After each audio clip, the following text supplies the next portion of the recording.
ناظرین، قرآن مجید اس سلسلے کو آگے بڑھاتے ہوئے دفعتاً یہ کہتا ہے کہ ان الصفا والمروہ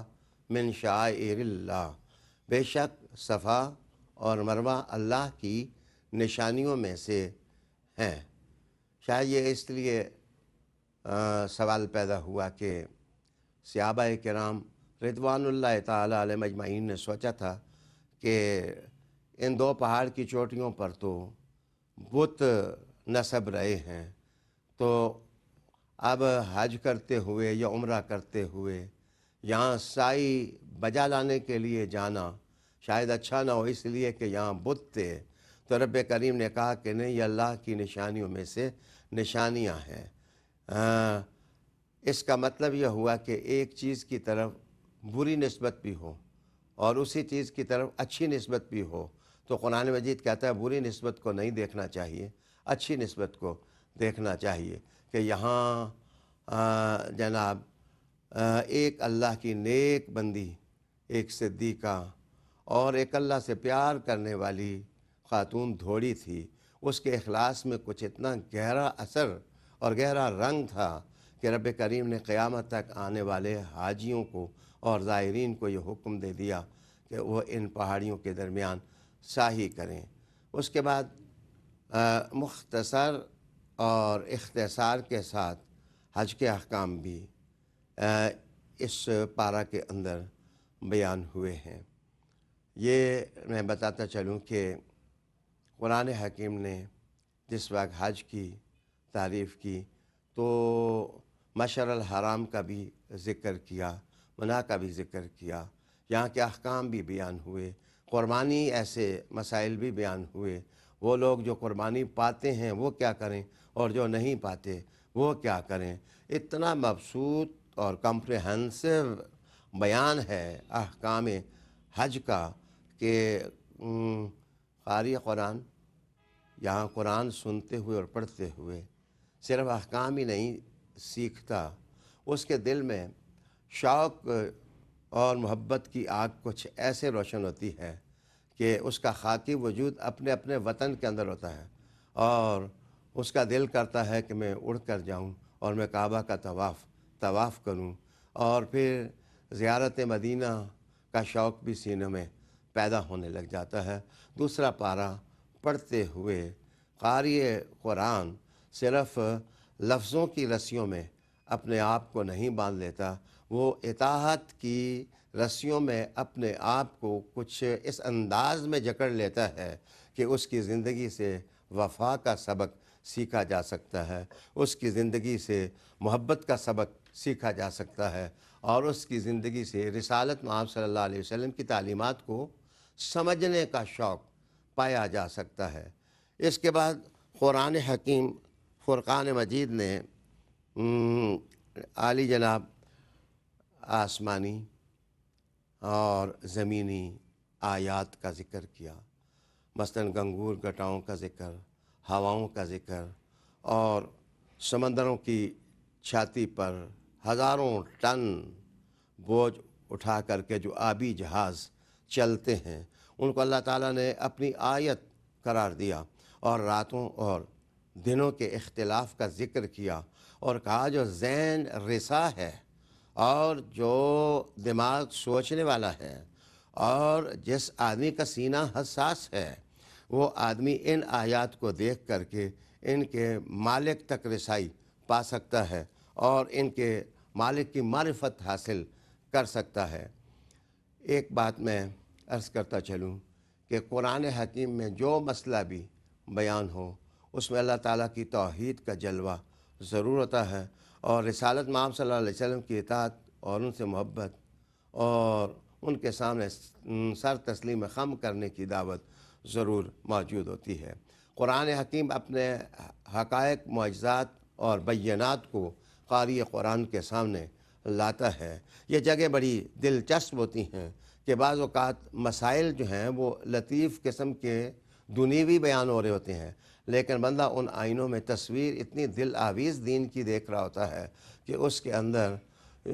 شوق پیدا ہوتا ہے اور وہ اللہ تعالیٰ کی عبادت کو مقصود زندگی جاننے لگ جاتا ہے۔ ہر 10-15 آیات کے بعد اللہ تعالیٰ کے ذکر کا سبق دیا جاتا ہے، اللہ تعالیٰ کی توحید کا بیان کیا جاتا ہے، رسول پاک صلی اللہ علیہ وآلہ وسلم کی رسالت کا ذکر کیا جاتا ہے۔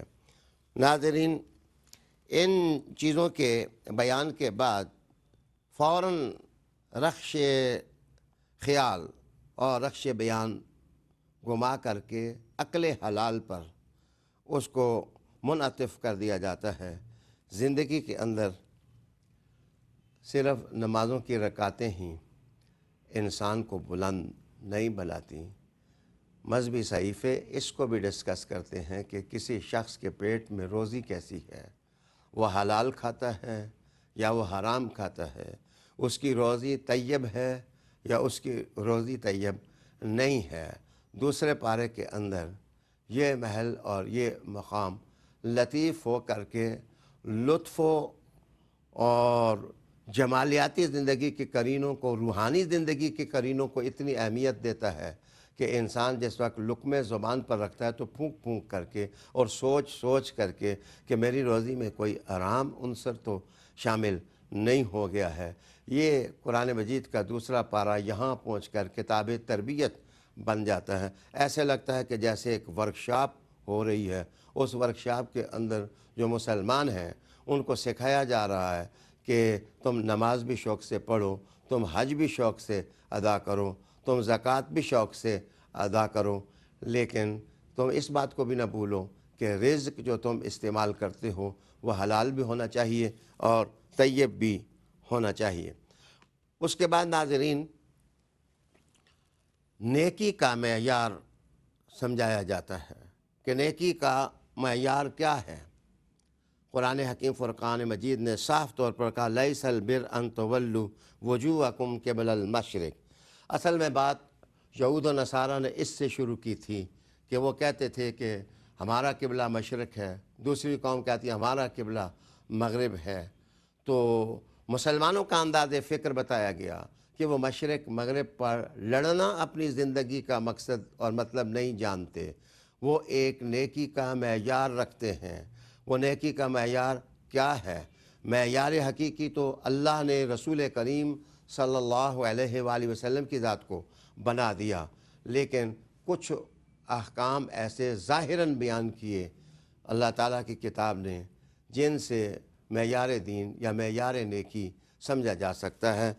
اسی پارے کے اندر پھر اس چیز کی تفصیل بیان کرتے ہوئے اللہ اور آخرت پر ایمان کو، فرشتوں، کتابوں اور ان حقائق پر ایمان کو قرآن مجید نے نیکی کی اصل قرار دیا، اور مالی قربانی دینا، انفاق کرنا، اللہ کی راہ میں مال خرچ کرنا، اس کو اہمیت دی۔ یتیم و مسکینوں، مسافروں کے ساتھ شفقت کے ساتھ پیش آنا، سائل نوازی کرنا کہ اگر کوئی آدمی تم سے کوئی چیز مانگتا ہے تو تم اس کی جھولی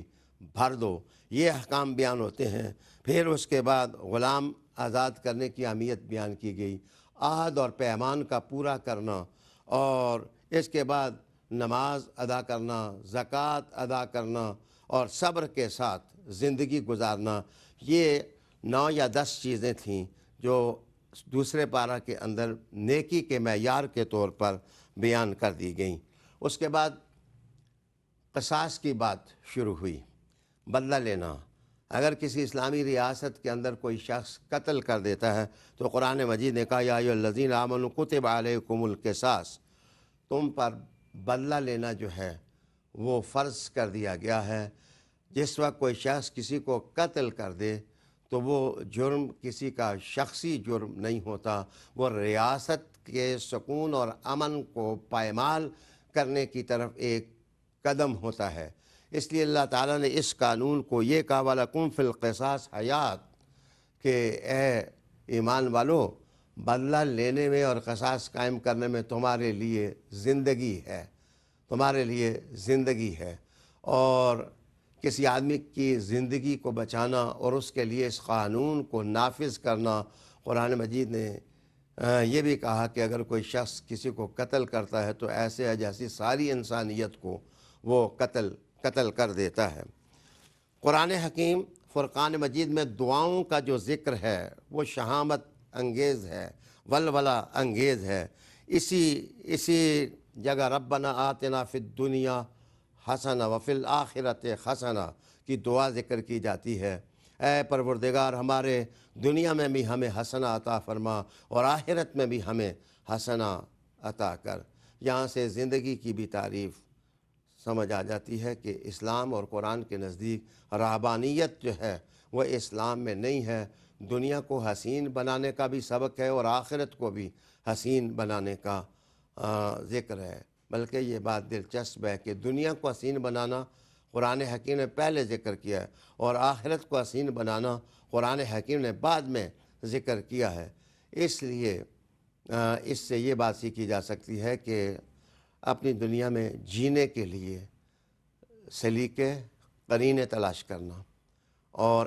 ایسی سیڑھیاں تلاش کرنا، وسائل تلاش کرنا جن سے اپنی زندگی اولاد کی زندگی پرسکون بن جائے اور اس میں شوق پیدا ہو سکے حقیقت زندگی کو پانے کا، اور وہ اگر سراغ مل جائے تو انسان خود بخود اپنی آخرت کو ٹھیک کر لیتا ہے۔ اس لیے کہ اللہ کی عبادت اور رسول پاک صلی اللہ علیہ وسلم کی اطاعت سے اسی نقطہ پر ملاقات ہو جاتی ہے، اور جس وقت رحمت عالم کی دہلیز اور قدم نصیب ہو جائیں تو زندگی خود پھول بن جاتی ہے اور زندگی کا لمحہ لمحہ جو ہے وہ دھنک کے رنگوں کی طرح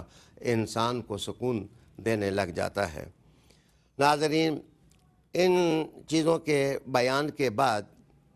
کچھ ریاستی امور ہیں جو دوسرے پارے میں بیان کیے گئے اور صاف طور پر کہا گیا کہ یا ایھا الذین آمنوا ادخلوا فی السلم کافہ، اسلام کے اندر پورے کے پورے داخل ہو جاؤ۔ ایسا نہیں ہے کہ بعض چیزوں کو تو تم مانو اور بعض چیزوں کو تم نہ تسلیم کرو۔ پھر کہا گیا کہ یسألونک عن الاہلہ، یہ لوگ آپ سے پوچھتے ہیں کہ چاند کا گھٹنا اور بڑھنا کیا ہے۔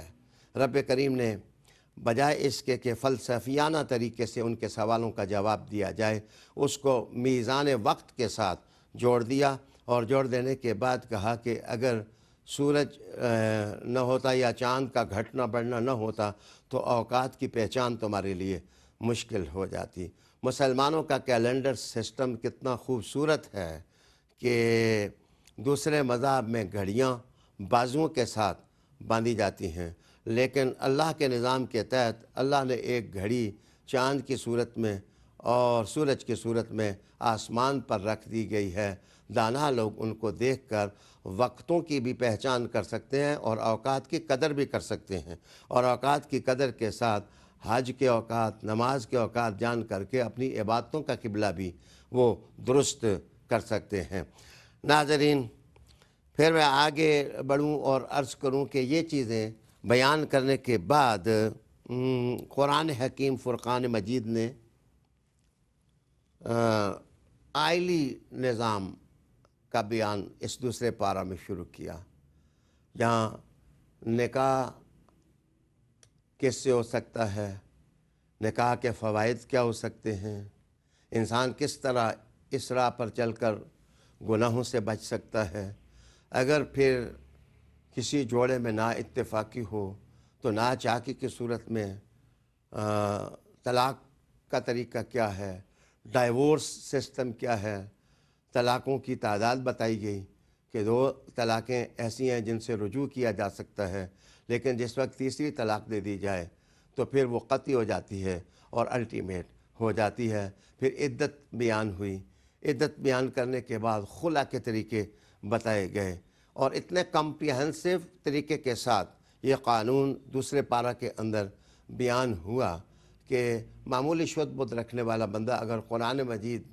سنے اور دقت نظر سے اس کو سمجھنے کی کوشش کرے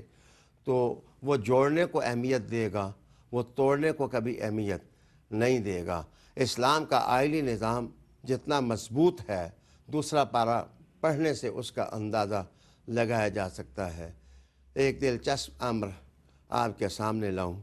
کہ قرآن مجید کا طریقہ یہ ہے کہ اب نکاح کے مسائل، اب طلاق کے مسائل، اب عدت کے مسائل، اب خلا کے مسائل، اور اب مہر کے مسائل، اور اب مہر کی ادائیگی کے مسائل، یہ سارے مسائل وہ ہیں کہ انسان کھو سا جاتا ہے اور ڈوب سا جاتا ہے ان مسائل کے اندر، تو بالکل 5-10 آیات یا 11 آیات گزرنے کے بعد قرآن مجید کہتا ہے حافظوا علی الصلاوات والصلاۃ الوسطیٰ، حفاظت کرو اپنی نمازوں پر۔ تو مفسرین نے لکھا کہ یہ اسلوب اس لیے اختیار کیا گیا تاکہ دنیاوی امور میں بندہ سوچتے سوچتے کھب جانے کی وجہ سے کہیں اللہ کے ذکر سے غافل نہ ہو جائے۔ تو بیچ میں اس قسم کی آیات اس لیے لائی جاتی ہیں تاکہ انسان کا دل اپنی دھڑکنوں پر اپنے مالک کو، اپنے خالق کو، حی و قیوم کو وہ یاد کرتا رہے، اور مشکل سے مشکل امر بھی ہو تو اللہ کا ذکر وہ وسیلہ ہے کہ جس ذکر کے وسیلے سے انسان اندھیروں سے نکل کر کے وہ روشنیوں کی طرف آ جاتا ہے۔ یہ مسائل بیان ہونے کے بعد یہ کہا گیا کہ یسألونک ماذا ینفقون، یہ آپ سے پوچھتے ہیں کہ کیا خرچ کریں اللہ کی راہ میں۔ تو جناب اس سوال کا جواب بھی دیا گیا، عورتوں کے مخصوص مسائل بیان کیے گئے کہ اگر وہ مخصوص حالت میں ہوں تو وہ عبادت کر سکتی ہیں، نہیں کر سکتی۔ دراصل اسلام سے پہلے کے جو مذاہب تھے وہ افراط اور تفریط کا شکار تھے۔ وہ اس حالت میں بھی یا تو عبادت کر لیتے تھے جو خواتین کی مخصوص حالتیں ہوتی ہیں، اور یا یہ ہے کہ جناب وہ اتنے گندے ہو جاتے، اتنے الجھ جاتے کہ ان کے نزدیک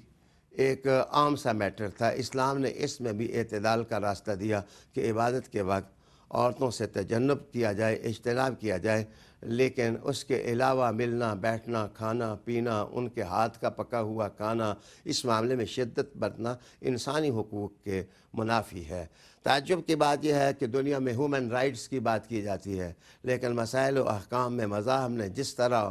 عورت کے ساتھ زیادتیاں کیں، یہاں آ کر کے جس طرح سوچ اور فکر کا سفینہ الجھ جاتا ہے، اسلامی ایسی جنت ہے کہ جس میں آپ آئیں گے تو ہر صنف کو اس کے حقوق مل جائیں گے۔ اسی طرح میں عرض کروں کہ آگے بنی اسرائیل کی تاریخ کا ایک واقعہ ایسا ہے جب وہ موت سے ڈر کر کے شہر سے نکل گئے تو قرآن مجید نے تربیت کی۔ قرآن مجید نے کہا کہ موت سے ڈر کر کے نکلنا اچھی بات نہیں ہے، زندگی اور حیات جو ہے وہ غنیمت ہے، لیکن اللہ کے پاس جانے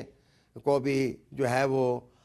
دل پسند موضوع زندگی کا بنانا چاہیے اور تیاری کرنی چاہیے۔ آخر پارہ کے اندر جناب وہ واقعہ ذکر کیا گیا کہ ایک پیغمبر کے پاس لوگ آئے اور کہنے لگے کہ ہم پر آپ جہاد و قتال کو واجب کر دیں تو ہم اپنی کھوئی ہوئی عزتوں کو پا سکتے ہیں۔ تو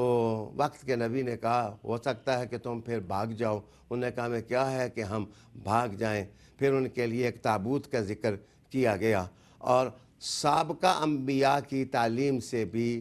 دین کے لیے سٹرگل کرنے کی فضیلت دوسرے پارے میں بیان کی گئی، اور دوسرا پارہ جا کر ختم ہوتا ہے رحمت عالم صلی اللہ علیہ وسلم کی رسالت کے بیان سے۔ پہلے پارے میں سابقہ قوموں کی زندگی سے دین کی حقیقت آخری سبق کے طور پر عملی قوت بنانے کے لیے قارئین قرآن کے سامنے لائی گئی تھی، اور یہ پارہ رحمت عالم کی رسالت کے شامت انگیز بیان پر جا کر ہو جاتا ہے تاکہ ساری کائنات حضور کے قدموں میں غلامی کے لیے آ جائے۔ وآخر دعوانا ان الحمد للہ رب العالمین۔